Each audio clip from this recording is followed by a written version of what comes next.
Hello there, sword friends. Today I'm going to tell you about this sword right here. This is the Hira-Zukuri Tameshigiri Katana from Shadow Dancer, and there's a little bit to unpack just in the name there. Shadow Dancer is the brand. They used to be known as Dragon Sword. I've reviewed a few other Dragon Sword products, so if you want to see what they're capable of or the other types of products that they make, take a look on my channel. There's a few videos featured there, but Shadow Dancer is now the name of the company.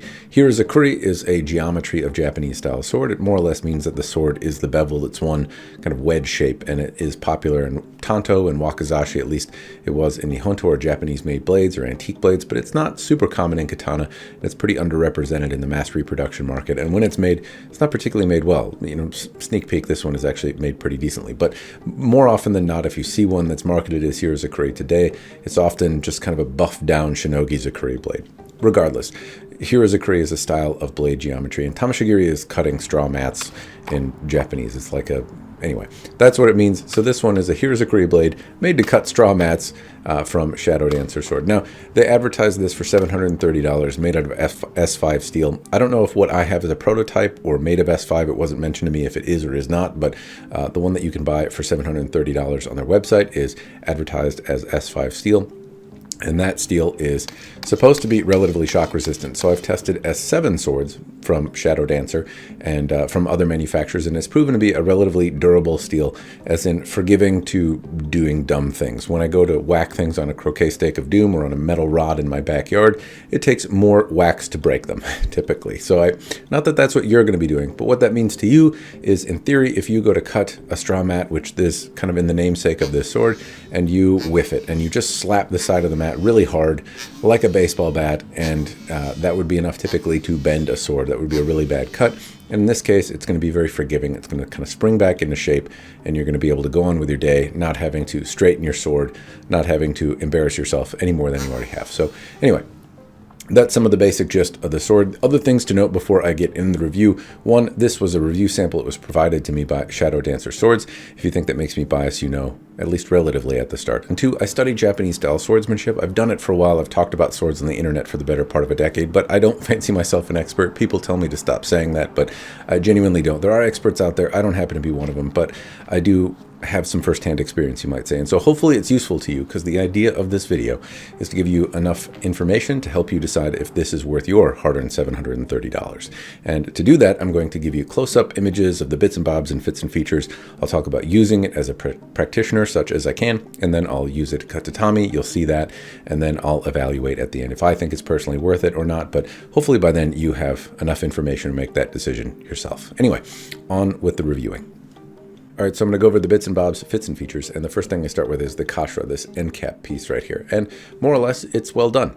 What I look for here are transitions. How does it bunch up, meet the ito material? That's the silk material that's on the handle. And ideally, you don't want to see any bunches or frumpy bits right here. You don't want to see any wood either. It's supposed to just ride right in with almost a seamless transition along the edges. The knots can be a little bit proud. They can stand out, but ideally, they don't stand out too much. And I'm not seeing any of that here. It's more or less, it looks as much as I would expect for $750. In fact, a little bit more. They've done a really solid job here. Even when you spend thousands of dollars on swords, sometimes they get bunchy or yucky and they don't do this part right. It's a particularly difficult part to do right, because usually you're starting to tie the ito material up here, and when you tie it, you have to pull it really tight and stretch it, ideally, and otherwise it's loose ito, and that's a different problem. But if you don't measure it correctly, if you don't build these parts correctly, if you don't have it all just right, then when you get to the end here, it's going to be too much or too little, and that means that you have to loosen the material to maybe get a little bit more space. You're not going to be able to do that without rewrapping it. Some stuff is going to show, or you're going to have to bunch it up over the end, and it's going to look kind of wonky. So more or less, getting it right is a tough thing to do. Shadow Dancer has gotten it more right than wrong here. Absolutely more right than wrong. Anyway, transitions look good. The fittings themselves are not particularly glamorous, so I would say it's a pretty simple fitting, but simple and elegant. A lot of times people try to do too much with these fittings, and so they put on a really braggadocious or really elaborate kind of fitting that's beyond the casting quality that they're capable of. And here I don't see anything attempted that gives me really muddy, ugly looking fittings. It's a pretty simple kind of stone texture, if you will, and more or less it doesn't have any yucky bits on it. There's no casting lines, there's no nothing that appears to be just like a terrible representation of what it's trying to represent.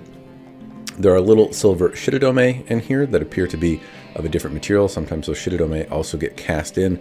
These appear to be different, and they are stuck in pretty solid, and they also don't have any little spiky bits that bite my hand. So also they're a silver color, which matches the habaki and the seppa. I like the thematic consistency around the material choice here. And they are relatively nice little shirodome. You're not buying a sword for those little washers that go in the kashira, but as surprising as it is, these little details and adherence to them really adds up.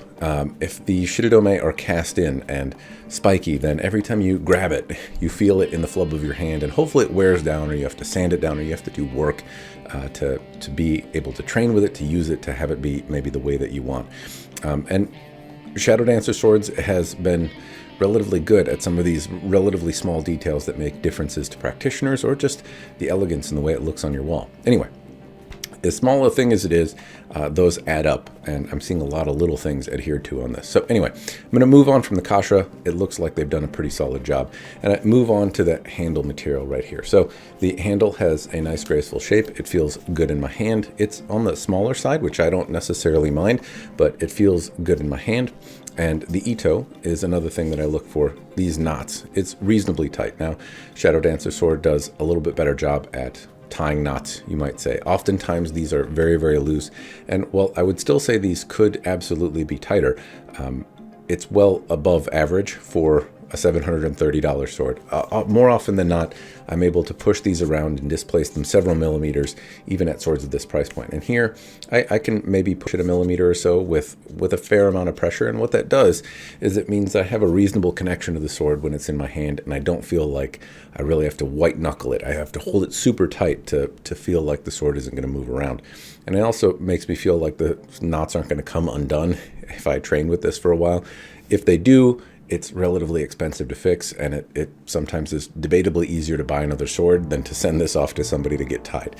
Anyway, the knots are relatively consistent. I also look for the shape of them. I look to see how consistent the diamonds are, and the diamonds are reasonably consistent. They don't bounce around too much. There's a little inconsistency in shape and size, but not really too much in overall.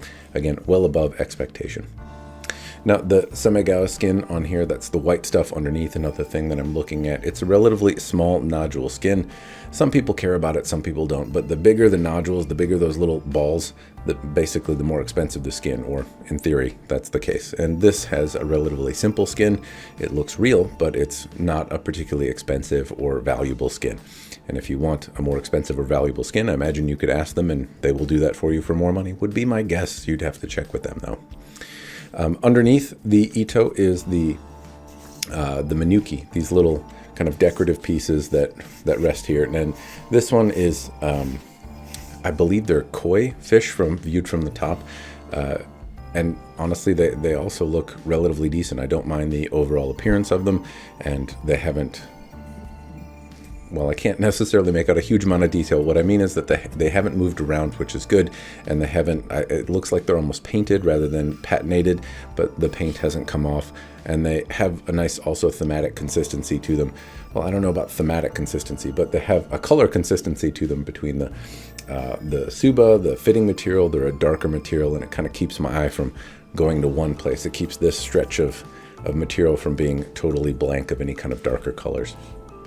There's one Makugi peg here as well.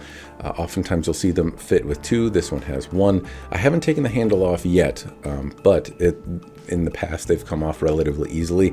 So you might be able to see the Nakago in the video here, but more or less they typically have come off easy, and I'll overlay my struggles if there happen to be any. But generally speaking, they come off easy. So if you want to take the sword out to clean it, to maintain it, to address something, then you are able to. Anyway, you can see a little bit under the hood if things are cracked or not, but more or less everything looks and feels in solid shape. Brings me up to the fuchi area here, and this is the top fitting, kind of matching the kashira. It looks good. I don't notice any casting lines or anything like that. Again, I think they've done a good job putting simple fittings on that have a little bit of depth to them, but aren't beyond what the casting abilities they have are. And if they do, then it starts to look kind of childish to me. And these, I prefer the simple well done versus the more elaborate and muddy.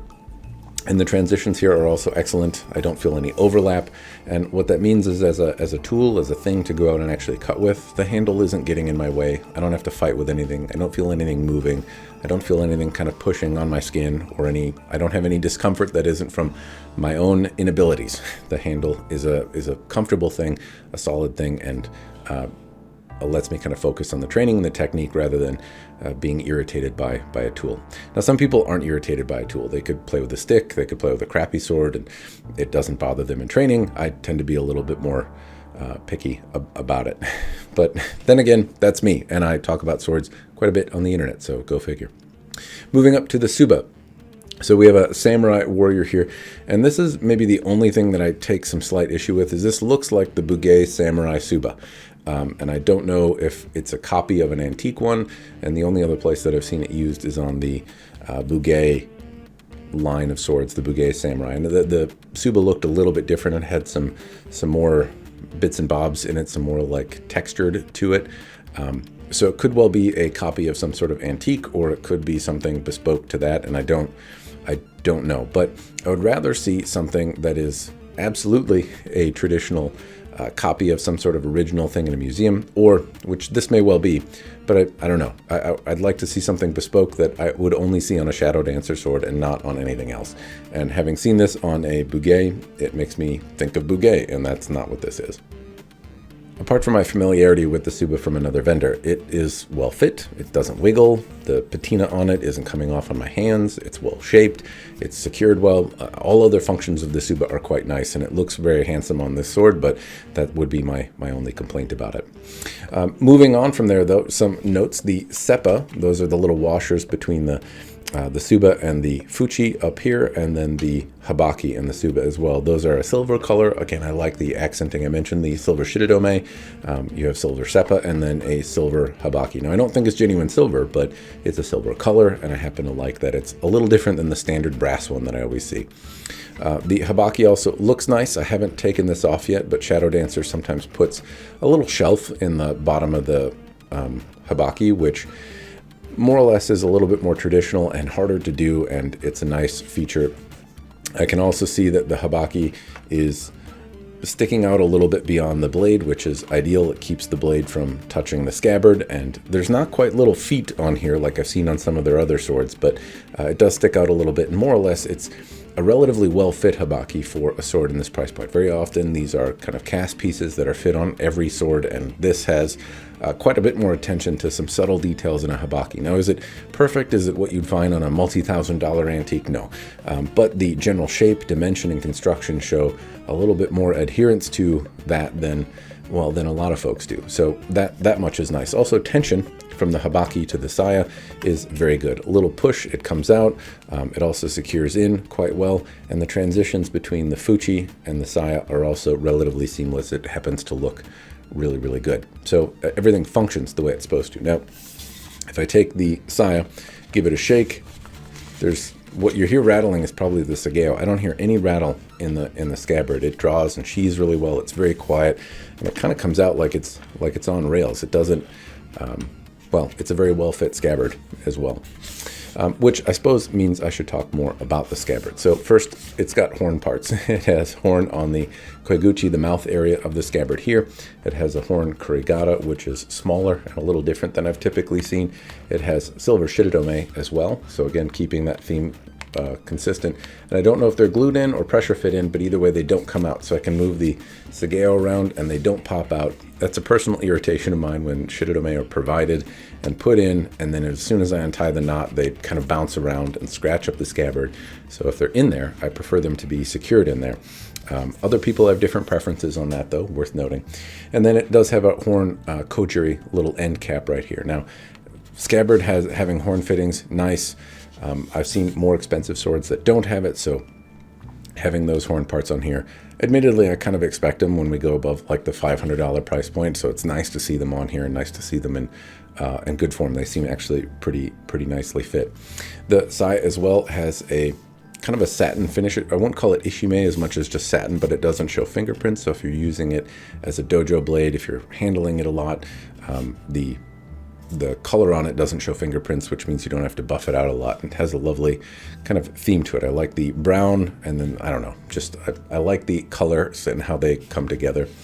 Also has a brown sageo that color-wise matches with a little bit of white. I think all in all, the color scheme really works well together. It's the kind of taupey, beigey warrior, but I happen to like the color scheme, kind of earth tones, if you will. Also, the kurigata right here is placed about the right spot, so you're supposed to be able to get a few fingers in there. You can. It's fit in the right spot. So scabbard-wise, everything is really kind of right and tight. I like the way it looks. I like the way it's painted. It also has a little bit of dimension. It tapers just a little bit, kind of towards the end here. That's becoming something that I see a little bit more commonly with Shadow Dancer swords. They tend to make scabbards that are not kind of overbuilt tubes. They have a little bit of taper and dimension to them, which is appreciated. They don't rattle. Things, little details that absolutely enhance your experience as a practitioner. Anyway, I'm going to move on to the blade, the pointy stabby part, and that's probably the part that you are most interested in. Now, again, I don't know if this one is made out of S5. When the sword was sent to me, I don't know if it was advertised as S5, but nobody ever mentioned if it was or wasn't, so it could be made out of something else. But regardless, there's not really much more to talk about than a mirror polish on the sword. So whatever it's made out of, it has a mirror polish on it, and it looks like a mirror, like you can see yourself in it. It is very, very shiny.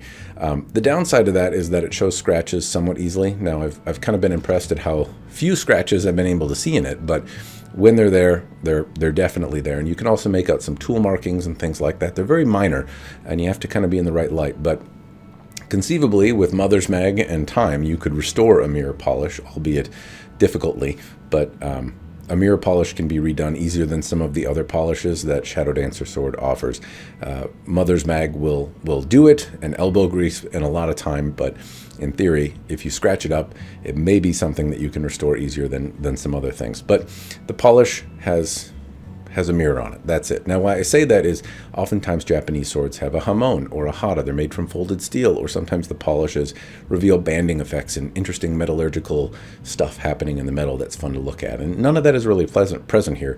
It's not a bad thing necessarily, but it is worth noting that $730 is not getting you an art piece or those effects to linger your eyes on. What it does get you is a Hira-Zukuri blade. And so, as I noted before, Hira-Zukuri basically means that the blade is one wedge shape. Now, it's apexed in such a way where it's rounded out a little bit in some areas. It has a little bit of meat on the bone, but honestly not a lot. This is a very light sword. It's one of the lightest swords that I think I've ever tested, and it absolutely, you notice that in the hand. It's a little bit on the smaller side, but also has a little bit less meat on the bone because of that one wedge shape, and it moves around really, really well. I'll talk about that in a moment. But more or less, it's one giant bevel, and it goes all the way out to the edge. It has a very, very keen edge. It's razor, hair-popping sharp. It came that way. I didn't have to hone it. I didn't have to do anything. And the edge is also held up reasonably well. Now, I've only cut a few thises and that's, but nothing that would be obscenely abusive. This is a more dainty sword, even though it's made out of S5, but that means that if I'm cutting branches and things like that, that's about as far as I push the sword. I did cut tatami mats, and I cut bottles, and I cut in the necks of bottles, and I whacked my stand as well to kind of test and see if it would bend. But that's as far as I took it, and I think that's as far as most reasonable people would probably take it. I abused it by cutting some branches. I abused it by whacking my stand. Those are debatably abusive, but those are things that you could encounter if you are doing, have a bad cut on a tatami mat and just slap it. So it's reasonably representative of what a normal person might encounter in their training. And the sword held up, so the bevel didn't move over. That's why I wanted to mention that, is that the edge has held up reasonably well and didn't appear to deform or diminish, and I only got a few slight scratches from it. But it's very, very sharp, hair-popping sharp, and it also has a bohi in it that runs more or less up until the last few inches of the blade. It's along the spine. I didn't feel it interfere at all with cutting, but I also don't feel it making any noise. So as I move the sword around, it does make some hasuji. It has some wind sound, but not a significant amount, and it's overall reasonably quiet. The planes on the blade are also really, really flat and smooth. There's very little to note about the planes. It's very, very smoothly polished, and the bohi has some ripple in the surface, but relatively minor. And all in all, if you're going to see rippley surfaces on swords, the bohis tend to have the most of it, and this one has relatively minor, but you can notice some change in the lines, absolutely. So anyway, shape, geometry, all of that kind of stuff. It's very sharp, very light, very keen, and seems to be reasonably durable for its size. Again, being a light sword, it wouldn't surprise me if it could bend or break or deflect because there's not a lot of material on the edge, but it didn't seem to in my usage. So I suppose I can get to that. I'm going to talk about cutting in a moment, but first I'm going to talk about using it as a practitioner. And this is fun. If it were just a little bit louder, it would be really great for me because then I could actually hear what I'm doing. But it does have some noise to it. It's a little bit more audible than some of the swords, particularly without a bohi. But it's just really light. I feel like I have an immense amount of tip control with the sword. I feel like I can get the tip exactly where I want. And one thing that I'm working on in my practice is trying not to shake and bounce. And with the sword being so light, it's very easy to kind of practice and train out some of those things. So I can't say that I'm doing a great job of it, but the sword isn't so heavy that I become fatigued, so I can really focus on my movement. And I feel like I'm immediately connected with the tip of the sword. So I feel like I can practice those motions just a little bit better in terms of cleaning up my technique and trying to finish where I'm supposed to and not bounce around, and the weight of the sword doesn't fight me in doing that. So I found that to be a comfortable thing. But the other things to note about the sword, just generally speaking, are it's generally very comfortable to use because it is light, because it makes a little bit of noise, and because all of the ito is very tight. It draws very silently and smoothly. You don't have to fight it. It's overall really well fit together. Not quite as well fit together as like a really well-made Tizando Iaito, but more in that territory than I often see from Chinese manufacturers. So I've been really impressed with this as a training tool. It's really fun to use, and I haven't found anything that really stands in my way in terms of training, or things that were obstacles to training, or things that were irritating. It was very light, very lively, and very fun to use. Now it's time for me to talk about the actual cutting with the sword, and more or less it's a laser beam. I took it to pool noodles, and anytime I had any kind of edge contact, it seemed to bite in and cut into the pool noodle, and was one of the most forgiving pool noodle cutters that I can at least remember cutting with. If I slapped the pool noodle, it would bounce around like a pool noodle does and laugh at me. But if I had any kind of edge contact, it really just bit in and cut the pool noodle. And if I had any semblance of alignment, it popped the pool noodle apart very quickly. So as a noodle cutter, it came sharp enough to do it and did it exceedingly well. When I moved on to bottles, I tried to cut it in the neck of bottles where the plastic is thickest. If you have a fragile edge, it's prone, particularly in cold weather, which I'm cutting in, to damaging and rolling and deflecting, or in some way diminishing the edge. And I didn't see any of that here. It stayed very sharp. And it also cut through the bottles relatively easily. Again, any kind of edge alignment that I had, it cut through the bottle.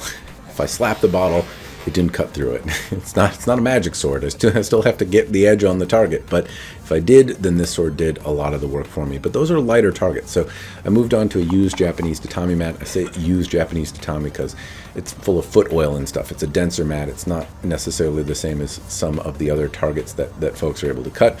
Fortunately, my dojo provides or has access to used Japanese tatami for the practitioners there. I'm fortunate to be able to have access to some, and it's just a little denser and harder to cut. Now, I had to leave these in water because it's cold out, and they dry out very quickly, and they freeze as well. So it kind of stayed in the keep warm tank, but it's actually soaked, then dried, then kind of dunked in water to stay warm a little bit while I'm cutting outside in freezing temperatures. So it's not as thoroughly soaked as it might appear, but I digress. The point is, it's a hard target to cut, and this zipped right through them. I really had no problem cutting. I threw bad cuts at it, and it almost prevented me from scallop cutting. It was a laser beam on these tatami mats. Now, I'm not a small guy, so getting momentum is not, again, very hard for me, but I was able to start and stop and aim and really kind of take my time in a way that I'm not able to, because the sword doesn't necessarily do the work for me, but it won't also fail me. It'll move through a target really well. So I was pleasantly surprised by how easily this sword cut. It was a joy to, because again, it's so light. And the only other sword that I can think of cutting with that is light and moves like this is my Evolution Blade LMC, which is a light mat cutter.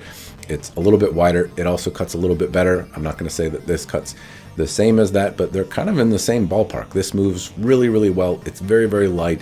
I enjoy doing EI with it, and it's absolutely no slouch when it comes to cutting tatami mats. Now, that was more or less what a person might expect the sword to do reasonably. I smacked it on the stand as well to see if I could get it to bend or to take a set.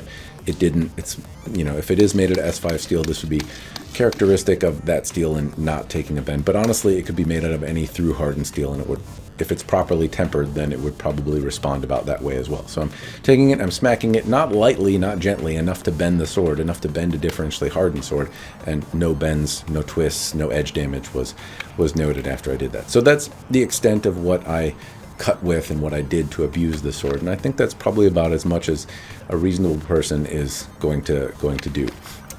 You may, like I said, smacking the stand, you look at that and say that's very abusive, but if you go to cut a tatami mat and just flub it and slap the tatami mat instead of trying to actually cut it, your edge alignment's off, whacking the stand is not dissimilar to that. So so it could happen, is the point, even in normal usage. So the sword held up well, at least it did in my estimation, and that is more or less all the information that I can really share with you. I've showed you the close-up bits and bobs. I've talked about the features and where I think they've done well and they haven't. I've cut with the sword. You got to see me do that as such as it's worth, as well as see me do EI with it and talk about using it as a practitioner. So hopefully at this point you have some idea of if this sword is worth your hard-earned money or not. But it's time I answer that question myself. And so for $730, do I think this sword is worth it? And yes, in short. Now, I don't know, again, if this is S5, so I'm going to separate that and just say, hypothetically, if this sword was made of whatever it happened to be made out of, it seems well-tempered, it seems durable, it's a little laser beam to cut with, it's fun to train with, it seems well put together, and it has a lot of attention to little details that I really appreciate. So as a practitioner's tool, it's great. As a cutting tool, it's great. And as something handsome to look at on your wall, I also think it's pretty good. Now, I'm a little leery on the tsuba, but I could change that out for something else, and then that's a problem solved. And if I compare it to the other sword that I use with it the most, there's the LMC from Evolution Blades. But I think you're probably between a $2,000 or $3,000 bill to get a sword like that. And this I could conceivably use in all of the same instances. Granted, it might be easier to get one a little bit longer or a little bit more bespoke to Toyama Ryu or specifically Tameshigiri, but no matter what, you're in for a pretty substantial bill if you're doing an Evolution blade. And I won't argue that that blade is superior. It has tighter ito, it has a better fit handle, the habaki is better, the shape of the blade is a little bit more bespoke to doing Tameshigiri and also being very light. And so which one am I going to bring to the dojo? I'll still probably lean on the LMC, but I'm comparing it to a $2,000 or $3,000 sword. And this more or less scratches all those itches. So if you are looking for something like an LMC, then this might be worthy of consideration if you're trying to do that on a budget and you're willing to make a few concessions. It's still a very, very solid tool, and I was reasonably impressed with it. It was fun to move around as well, and it may end up in my dojo bag a few more times. Anyway, yes is my short answer, but you do have to value those things. So it is a smaller sword. If you want something larger, this isn't it. It's on the lighter side if you're cutting heavy targets. Even if it's made out of steel that's going to be forgiving, I wouldn't recommend it. But if you value the things that I did in this video, if you want a light training tool, if you want something to practice with that's sharp, that you can also cut with, this is worthy of consideration. Anyway, those are my thoughts. I hope it was helpful. Special thanks again to Shadow Dancer Swords for sending this my way. It has been a blast to train with. I've really enjoyed this one. That's all I've got. Cheers, and thanks for watching.